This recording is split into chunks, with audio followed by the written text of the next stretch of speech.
just for the record, in his career, he's had these years of yards per carry. He's had a 5.8 for a whole year. He's had a 5.6 and a 5.4. Those will win a lot of football games. Yes. But 3.99 with that many tries, it's not good enough.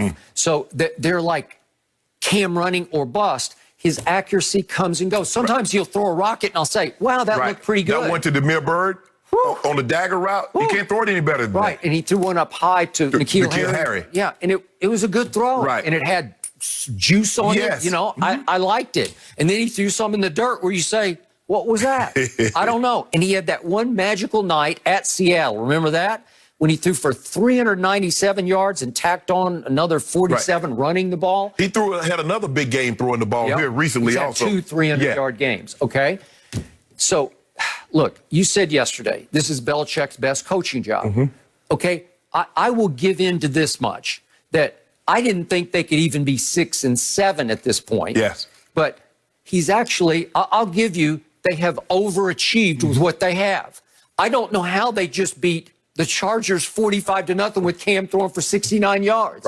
I got to tell you, it does not bode well for your man Anthony Lynn, the head coach of the Chargers, the guy you played with in Denver. It does not bode well. When you get beat 45-0 and the team that beat you scores 3 points the following week. Yeah, against your in-city rival in your same stadium, But this is what we skip. If you look at it, you can do that. You can score 45 points if you get returns and pick sixes and scooping scores. Now, all of a sudden, because you're so challenged offensively, if you don't get that, you see how bad they look, Skip, when they don't get points any other place? Because now there's not a punt return for a touchdown. There's not a pick six or a scoop and score. And you're like, well, how are they going to actually score? How are they going to actually move the ball consistently enough to get the ball into the end zone?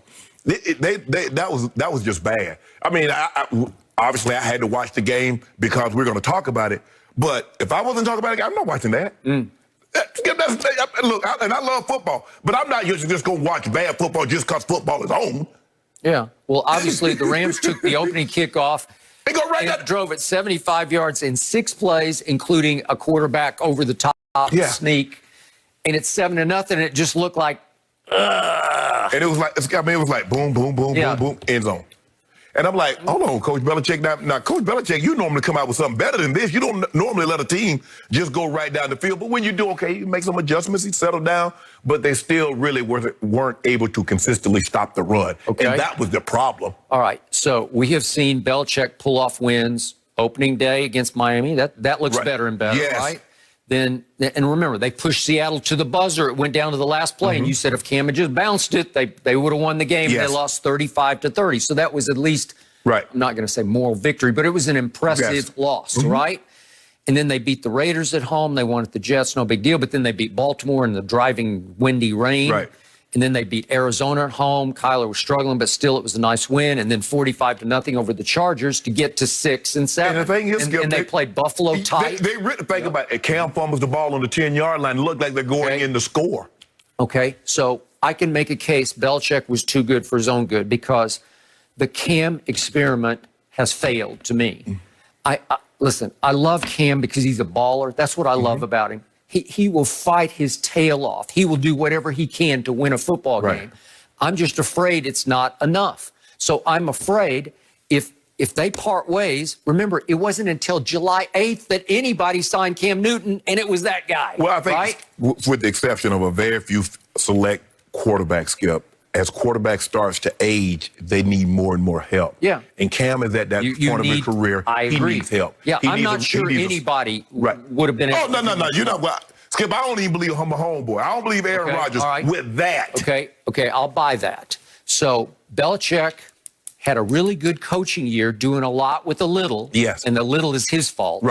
But when you get to 6 wins, all of a sudden you're sitting right now with the 15th overall pick. Well, it's not good enough because the guy you also were banking on for a long time, Jared Stidham, he called Stid. He ain't it. He ain't it. So while Cam has 5 touchdowns to 10 interceptions, Stid, in brief stints, has 2 touchdowns to 3 interceptions. And last night he looked even worse than Cam. And by the way, Cam had a QBR last night of 3 on a scale of 0 to 100. It's just horrible. And he now ranks 29th overall in QBR.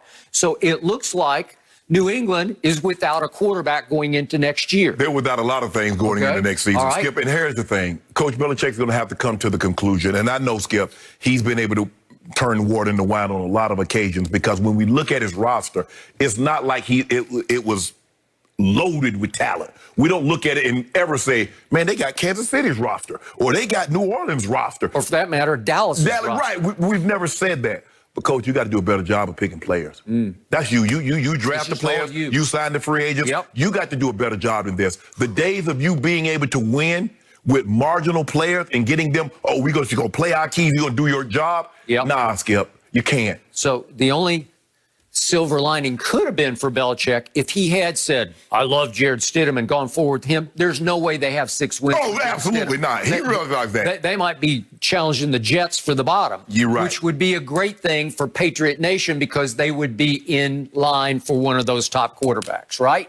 Which says even more about the deterioration of Coach Belichick and Tom Brady's relationship. That this man was willing to go forward, because at the time that he made his decision, Cam was not available.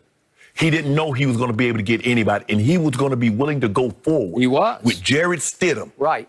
So that lets you know, Skip, how far that relationship between those two historic quarterback, historic coach had deteriorated, that I'm willing to go forward. Skip, ain't no way they win in 6 games with Jared Stidham. No. Jared Stidham, Brian, I don't care who.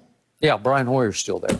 And he started the one game against Kansas City. There's zero chance, Skip, they got 6 wins. And like you said, they're battling Dallas, the Jets, Jacksonville, Cincinnati for a top 5 pick. That's what they would have been doing. Well, it's kind of bad now, Skip, because it's kind of like in basketball. Well, if you're not in the top 4 or 5, really, every once in a while, you might find a Giannis, or you might get a Kawhi. But more times than not, look, guys, if you ain't get the first and second pick, you out of gas. You're stuck in limbo. Yeah, you right there. You right there in the middle. That's where you don't want to be.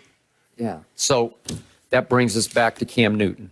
Let's say Belichick parts ways with Cam, which I believe will happen. Right. You can even make the case. Do you want to try Jared Stidham from here on, just to make sure what you have or don't have? You don't. Probably. Skip, with that offensive line and those weapons. No, it's just horrible. But again, let's say this is the end of Cam in New England. Well, usually when that guy says no to a player, the league will say, we're out, right? Right. So could this be Cam's last hurrah? Could this be the end of his career? Well, hopefully he can. Hopefully, like I said, I think the thing is, Skip, he's coming off that injury, those injuries. Hopefully, after a year, he has an opportunity to train and not rehab, and he'll be ready to go. But if you look at the Patriots, Skip, when they've won games, what have they been able to do? Run the football. When they beat Baltimore, what could they do? They ran the football. Baltimore couldn't stop them. You look at the games they've won, they've run the football. And the key downs, the key rushes are always by the quarterback. Yes. Right? 3rd and short, Cam's getting the first down. Yep. Or Damian Harrison's getting the first down. Skip, and I think he went out of the ball game, Skip, because I tell guys, on a 7-step drop, you can't cut. Because if you cut the guy, guess what he's going to do, Skip? He's going to get up and sack your quarterback. You mean the offensive line? The running back. Right. Damian Harris cut, I think it was Young. Yeah. He cut, not only did he cut him and hurt himself, the guy got up and sacked Cam. It's a 7-step drop. Look, hit the guy in the mouth. He might run you over, but at least you're going to give him an opportunity. Yes. No, I totally agree. So the point is about Cam, and I say this with all respect, he's too good. His aura is too big to be a backup quarterback. I don't see a future. If I owned an NFL team, ran an NFL team, I wouldn't want Cam as my backup. He's too great. You know, his mystique. Yeah, he's never been a backup. No. So it's easy for guys that's been backups. I mean, it ain't no problem. Yeah, Fitzpatrick was hurt, but Skip, he's mainly been a backup his whole career. He'll come in, the guy gets hurt, he plays well, but for the most part, he's been a backup. Right. McCown, he spent 17, 18 years, Skip, as a backup. So it's okay. They have no ego whatsoever. Cam has a big ego because he earned a big ego. Yeah.